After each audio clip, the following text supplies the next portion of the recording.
नमस्कार दोस्तों। आखिर क्या है ये रक्षाबंधन का त्योहार? कब से मनाया जाने लगा हमारे भारत में ये त्योहार? आखिर क्या है इसका मतलब? क्या इस दिन भाई सच में बहन की रक्षा करने के लिए प्रण लेता है? अगर ऐसा है तो क्यों हो रहा है हमारे देश में ऐसा कांड?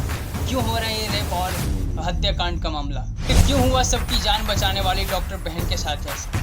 क्या है इसके पीछे का राज? इसके साथ साथ हम इस त्यौहार को पहले जानने का प्रयास करेंगे और इस त्यौहार को हम दो तरीक़ों से जानने का प्रयास करेंगे। पहला हमारा इतिहास क्या कहता है, दूसरा में हमारा ग्रंथ और हमारा शास्त्र क्या कहता है। तो चलिए हम स्टार्ट करते हैं अपने इतिहास से। सबसे पहला इतिहास में सन 1535 ईस्वी में ये दर्शाया गया है, कहानी के माध्यम से समझने का प्रयास करेंगे साथियों। उसमें मेवाड़ की एक महारानी जब उसके युद्ध के समय शेरशाह ने उस पर हमला के आदेश दिया अपने सेनों को। मेवाड़ की रानी मुगल साम्राज्य के बादशाह हुमायूं के साथ यह बात कहती है और अपने इरादों के साथ उसे एक भेंट करती है, एक पत्र लिखती है और उससे यह कामना करती है कि उसकी सहयोग करे और इसी के माध्यम से धागे को बांध करके माथे पे तिलक लगा करके युद्ध के मैदान में जाने को बोलती है साथियों। और वहाँ से हुमायूं के लौटने के बाद इस तरह से स्वागत किया जाता है, इस तरह से भाई का दर्जा दे करके करमावती स्वागत करती है। तब से लेकर के महिलाओं को रक्षा करने के लिए एक अटूट बंधन, एक विश्वासी बंधन का ज़रूरत है साथियों। और यही नहीं,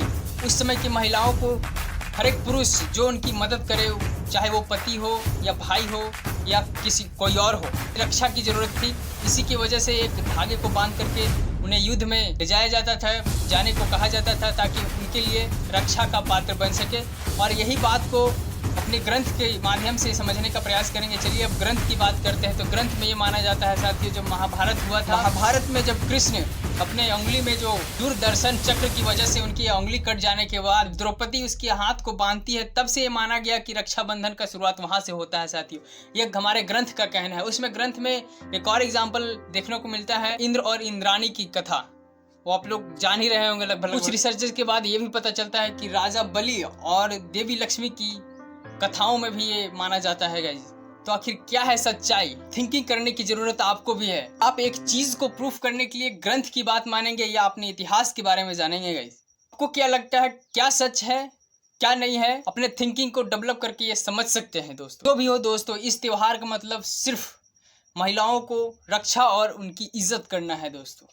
लेकिन नहीं, हमारे देश में आज भी इस चीज़ के उल्लंघन हो रही है, जिसका उदाहरण आप जीता जागता देख सकते हैं गाइस, कोलकाता में हुए रेप और हत्याकांड के मामले में। आखिर क्या थी उस लेडी डॉक्टर की कसूर जिसे जीते जी मार डाला गया? उसके लिए एक शेर है दोस्तों, उसके साथ हुए हादसा से आज पूरा देश शर्मिंदा है, कि उसके साथ हुए हादसा से आज पूरा देश शर्मिंदा है। हमें तो अफसोस इस बात का है बहन कि हमें तो अफसोस बस इस बात का है बहन कि ये दुष्कर्म करने वाला इंसान अभी भी जिंदा है, अभी भी जिंदा है।